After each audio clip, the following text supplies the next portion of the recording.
Thanks very much, Lizzie. It's a great opportunity to catch up again. Well, wow, what can I say? How about all the guest speakers we've seen in the last 2 days? I really want to congratulate Tony Charters and his team, but also Rod Hillman and the group from Ecotourism Australia and their team, because this is a fantastic opportunity for us all to get here and learn from amazing people, the people we've heard just now and the people we've heard yesterday. I'm much more comfortable taking you out in an airplane, on a glass bottom boat, on a snorkel, and teach you my story, tell you my story. It's not so easy for me up here, but I get when I do my best. I run along with some notes, and I've got a PowerPoint there. So thanks very much for sharing your valuable time here today. I think that time is the most precious gift that you, I, or any of us have to spend. I heard it said recently that time is the new currency. My aim to ensure your next 20 minutes is going to be time well spent. My name's Peter Gash, and I'm the Managing Director of the Lady Island Eco Resort, right on the southern end of the Great Barrier Reef. Along with my wife Julie, our 2 daughters, Amy and Chloe, and some great close friends and partners, and all the amazing team members that work together with us, we're the stewards, custodians and protectors of this very special place. So please allow me to tell you a little about our island home and its remarkable story, the Lady Elliot story. Lady Elliot is a tiny 42-hectare Great Barrier Reef coral cave, and it's the home of the manta ray. We believe it's one of the most beautiful places on earth. Lady Elliot Island Eco Resort is a small eco lodge with 41 cabins that accommodate a maximum of 150 overnight guests. We lease the island from the Commonwealth Government of Australia, and subsequently we accept responsibility of stewardship to protect, preserve it for its current and future generations. People like you, your families, and all our grandchildren. We're one of the most remote and isolated island resorts on the Great Barrier Reef. We're 140 kilometres north of Harvey Bay, and we're 160 kilometres east of Gladstone. Our geographical location that far out at sea is right out on the very edge of the continental shelf, where the water depth drops almost 1,000 metres. This creates the most amazing natural conditions for mega marine wildlife. Manta rays, turtles, whales, dolphins, sharks and corals, fish of all sizes, shapes and colours called Lady Elliot home. And they give us the most remarkable close encounters on a daily basis. As the ocean currents rise up from the bottom of the Pacific Ocean many hundreds of metres deep, those currents split around our tiny Coral Cay Island. This causes the microscopic plankton in the water to compress and push into tight lines, and they pass close to the island in a higher density than elsewhere. This creates perfect feed lines for plankton, and when the conditions are right, the mantas come in by the hundreds. We see majestic manta rays from miles around coming in to feed on that condensed smorgasbord of plankton, which of course the mantas love. And this allows a few lucky guests who might be on the island at the time to swim out from the shore or take a short boat ride, to snorkel, to swim, and maybe even come face to face with one of those guys. They're up to 5 metres across. Pretty amazing place. It creates an experience never to be forgotten by anybody who might be fortunate enough to have it, and hopefully awakening a deep respect and an understanding and a desire in those lucky visitors to care for and protect these amazing wild natural places. It was said recently by the very legendary Sir David Attenborough that it's only when we understand something that we will love, care and protect it. And yes, the EAC does pass right by Lady Elliot, so Nemo and Dory could have made the journey down to Sydney if they had wanted to. Not only is Lady Elliot Island an amazing marine environment, it's also a remarkable and extremely unique terrestrial island environment. The island is home to thousands of seabirds that come and go depending on the season. We have ground-dwelling mutton birds, shearwaters, noddies, terns, rails and oyster catchers, silver eyes, as well as seagulls and beautiful frigate birds. Red-tailed tropic birds nest right out in front of the island suites, right where guests stay in Suite 3. Lady Elliot is one of the most significant and diverse island bird rookeries on the Great Barrier Reef. Ashore you'll find hermit crabs, green frogs, beautiful butterflies and big centipedes. All these land creatures exist in the lush green Pasonia and Casuarina forest. So I'd like to learn from Bruce and some of the others the reality of running a remote resort and making it possible for visitors to come out and experience this spectacular place is extremely complex. Like all businesses, we have many of the same challenges as most. However, some of ours on Lady Elliot are especially interesting and challenging indeed. As an example, we have no available fresh water, being a highly populated bird colony with several 100,000 birds nesting in the season. This makes collecting rainwater off the roof a no-go. Bore water, of course, is unavailable because our beautiful Coral Cay is just 3 metres above sea level. And its underground aquifer is critically important to the island's ecosystem, so we're unable to use that for human use. We must therefore desalinate water, and we make about 20,000 litres of fresh water every day to meet our needs. This also means we need to create a similar volume, or we actually create a similar volume of wastewater, which is inside a World Heritage Marine Park. We have to manage that wastewater in an environmentally responsible and sustainable manner. And all our other wastes need the same respect and management, same responsible management. So we fully recycle, meaning we move all of the cans, cardboard, and our daily aircraft flights, which is the only practical way to get to Lady Isle, being so remote. All our guests, our staff, our food, our drinks, our laundry, it all flies in and flies out using the daily aircraft flights. The island has its own Coral Cay grass airstrip, which we maintain and manage, utilising irrigation water from the wastewater treatment plant. And by the way, it's the only island that's on the Great Barrier Reef that has its own airstrip. Like Bruce, we ceased using small plastic drink bottles several years ago. The first Great Barrier Reef island to do so, we believe. All glass bottles are oppressed using a special crushing machine, a glass-o-pressure. It refines glass back to sand from which it originates. We run 4 barges yearly from Gladstone. It's an 18-hour steam. And that brings out our heavy equipment, our fuel gas, our large rubbish bins and all our building materials. Takes all our rubbish off that we can't throw off in the planes. So air access is really our only primary method of getting people there. Working together with enthusiastic PhD students, we've commenced an aquifer study to study the aquifer underneath, being Coral Cay. It's quite unique, and it's the first of type that we understand on this type of environment. To enable us to learn and share knowledge about what happens underneath these unique Coral Cay islands is the purpose behind doing that aquifer study, trying to understand what's going on there. We have no mainland power, being so far out to sea. The Lady Elliot Island Resort has always had to make its own power using very carbon-heavy, noisy diesel generators. In 2005, when we took over the island, Julie and myself, the diesel generators were noisy and detracted from the experience for the guests and the crew that were living there, and they were burning 550 litres of diesel every day. It's about 200,000 litres a year. It's an enormous cost, an enormous imposition on the island management. But more critically, it's an enormous imposition on the natural environment in the form of over 500 tonnes of greenhouse gas emissions every year, as well as the associated risk of storing, at the time up to 80,000 litres of storage on the island. The storing risk, the spillage and embedded environmental dangers. We aimed to make it a better experience for all. We aimed to save money. So in the past 7 years, we've converted to solar power by creating a hybrid solar power station. Now we make most of our power from renewable daily sunlight. We believed that we had to make a step in the direction that we felt was right and proper for the protection and sustainability of that pristine environment, and more importantly, for the good of the whole planet. Some decisions are not easy to make at the time, but they're obvious after you make them, kind of like riddles when you know the answers. Some said you would never get a 50% fuel burn reduction when we built the power station, especially with desalinating our fresh water every day, filling our dive tanks with compressed air, using lots of power, making upwards of 600 meals a day in our kitchen, running a little village. But against the advice of many, we went ahead and we built it anyway. Now we're burning around 100 litres a day. It's almost 80% saving from when we start on this exciting journey. Here's a little matrix that breaks it down into simplistic. So what we were burning to what we are now, greenhouse gas emissions to where we are, what we were storing, what we're storing, and what we were spending and what we're now saving.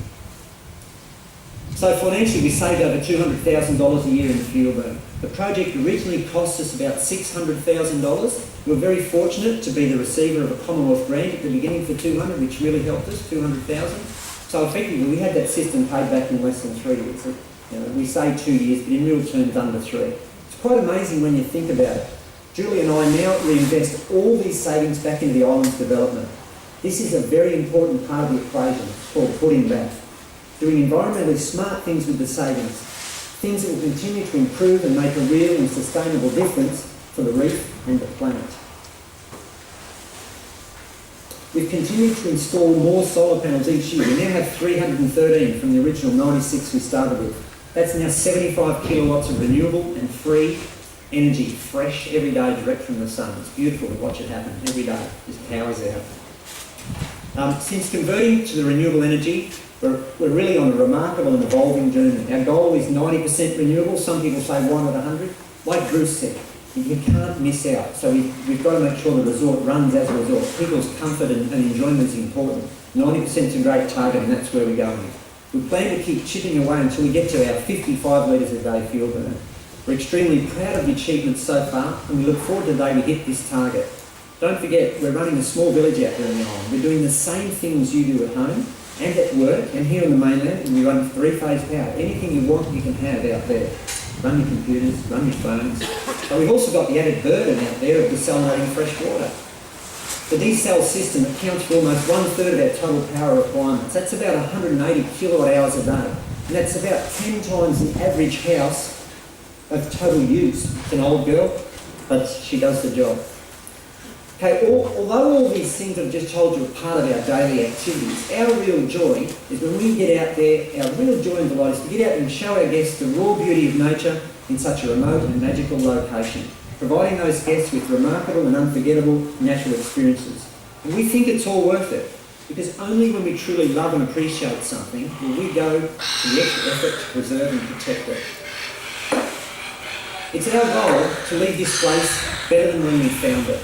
And most importantly, that we inspire and encourage others, like yourselves, to fall in love with similar beautiful places, think about the environment, and maybe also make it your life's work to make a difference. Injecting your own special passion and care to protect and preserve such spectacular and pristine places. Spectacular and pristine. Well, it hasn't always been like this on Lady Elliot. You see, Lady Elliot Island was mined for guano, basically bird corp and rotting tree moss back in the 1860s. It was stripped bare of all its native vegetation and topsoil. The government of the day sold it to the highest bidder. Over a few short years, less than 10 years, all the guano and topsoil was removed by manual labour. It was sold for agricultural use on farmlands as Australia and the world developed, but also gunpowder as the US Civil War was in full swing in the 1860s. So that makes this beautiful place you see today a recovering mine site. Kind of hard to imagine. It was left bare and unloved for over 100 years, a devastated disaster area.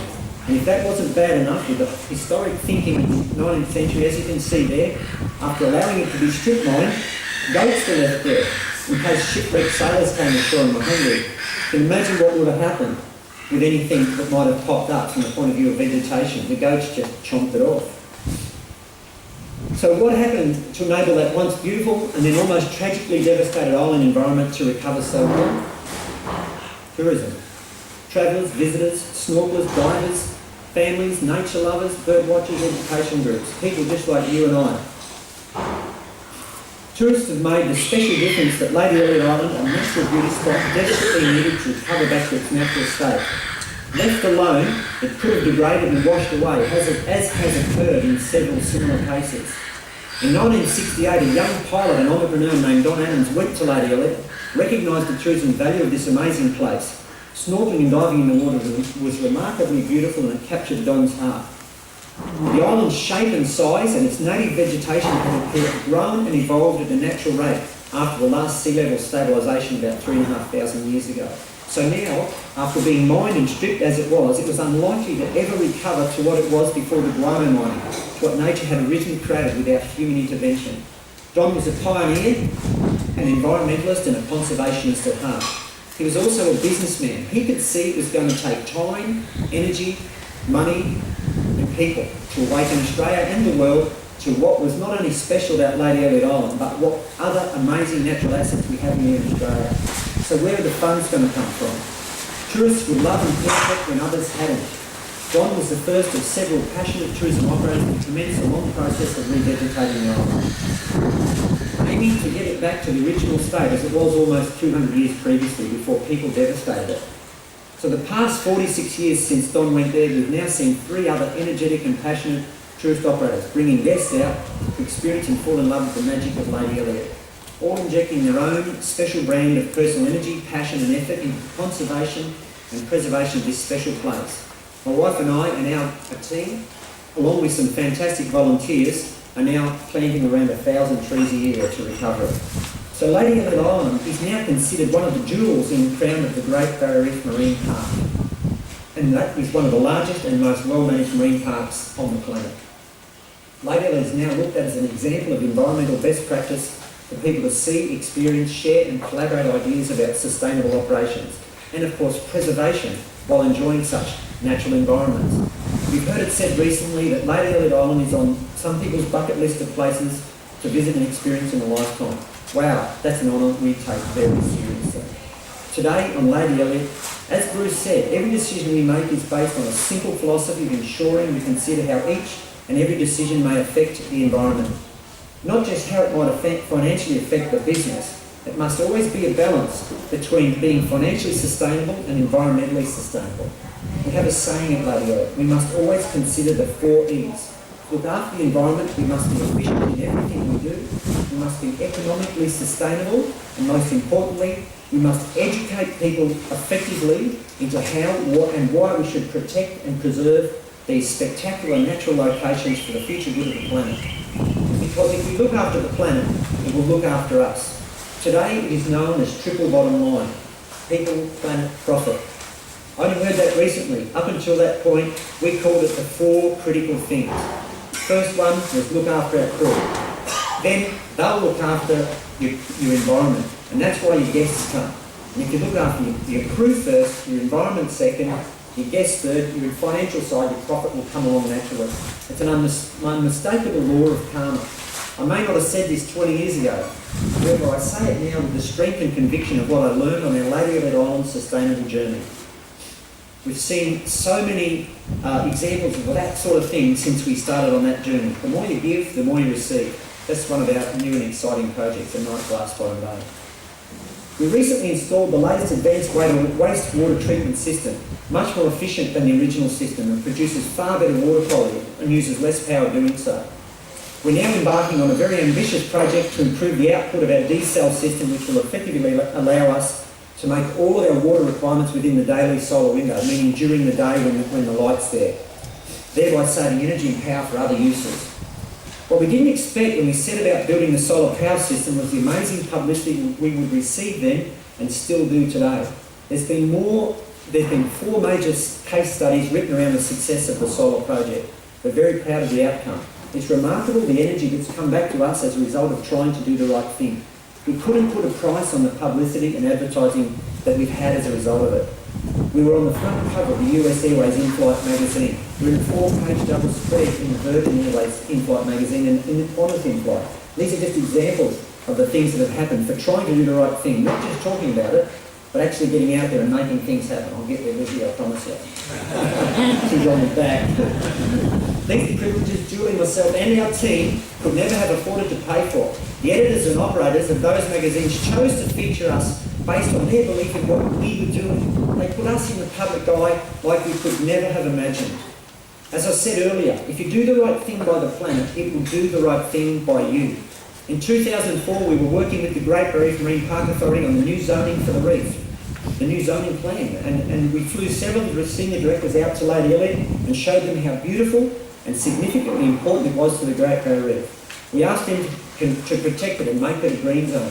Following the advice of many, the Brumba, our administrator, decided to declare the island and the waters several kilometres around the island a total protection zone. No collecting, no fishing, no spearing. A total green zone, protected and preserved for the future. Now we see fish and marine life getting bigger and better and more remarkable each year due to that protection that was offered at that time. Paradoxically though, as the environment gets more healthy, we find ourselves having to prevent illegal fishing and spearing activities. One of our guys had a gun pulled on him recently. People want to get out there and catch our fish because after 10 years they've gotten so good. We're frequently having to protect that precious marine environment and those precious marine animals. Gandhi said, we judge a society by the way we treat and protect our animals. So this ability to act as stewards to protect and preserve would not be possible without the dedication of our remarkable crew and such a passionate and amazing group of people and the energy and the financial resources provided to us by our visiting tourists to protect this natural gem, people, planet and profit. Looking back, when the beautiful young lady, who is now my wife, and I visited Lady Elliot in 1980, we were energetic and enthusiastic young people, just like you young people here today. I was just 21 and Julie was 16. We fell in love with the place and all of its inhabitants and its beauty. We had no money, but we had big hearts, we had lots of passion and we had plenty of courage, and we needed it all. Right then, we saw that somehow our future was linked with making a difference with special and naturally beautiful places like Lady Elliot Island. It was a long, slow, challenging, and oft times, you've got no more cards left, mate, so I can keep going. Oft times, an unreal road to bring instead. Now, I thought that one out, see, you didn't think that. I got the microphone, I can say what I like. I'm going, how does anyone get the opportunity to lease and operate a unique island resort on the Great Barrier Reef? Like, how does anyone get to that? It still blows me away. We're the privileged ones and we've got this on and we've got to look after it. But more importantly, what is the future of such special places, and what can we all do to ensure that that future is bright and promising and in good hands? What can you do to make a difference at your home, in your business, in your ecotourism business, or in your workplace? How can you make that special contribution to preserving some of Australia's natural and cultural heritage? Because you can if you choose to. You have to be determined, you have to be passionate about who you are and what you believe in. And you must never be told that something can't be done. We've heard that for the last 2 days. Never believe it's not possible. Young people and social media are changing the world, seriously changing the world, like we've never before seen in the history of the human race. So by now you've seen that I'm very passionate about what my wife, our family, our friends, our team, and some of the team are here today, people that supported us that don't even work for us, just care. And what we're working hard at doing to protect this amazing protected area. I could talk for hours, as you can see, but as I said, time is the new currency. So I'll leave you with these thoughts. It's not about making a fortune, it's about making a difference. We don't inherit the earth from our parents, we borrow it from our children. We're all blessed with the knowledge and opportunities today that our parents and grandparents did not have. They did the best they could with the knowledge and the resources that they had at the time. And they were in tough challenges at that time they faced. And now exists a different set of circumstances and conditions that our predecessors had. We have knowledge at our fingertips and the ability to share that knowledge to achieve and do the things never before imagined. Now we have that knowledge, we all have no excuse for not taking positive action. My family and I aim to do the best, do our best to leave this place a better planet than it was when we got here. We aim to do something special for our children, their children, and you and your children. And the last words are going to come from Charles Darwin. And he said, the future belongs not to the strongest and the fittest of the species, but the one the most adaptable to change. I think that's appropriate with climate change. Thank you.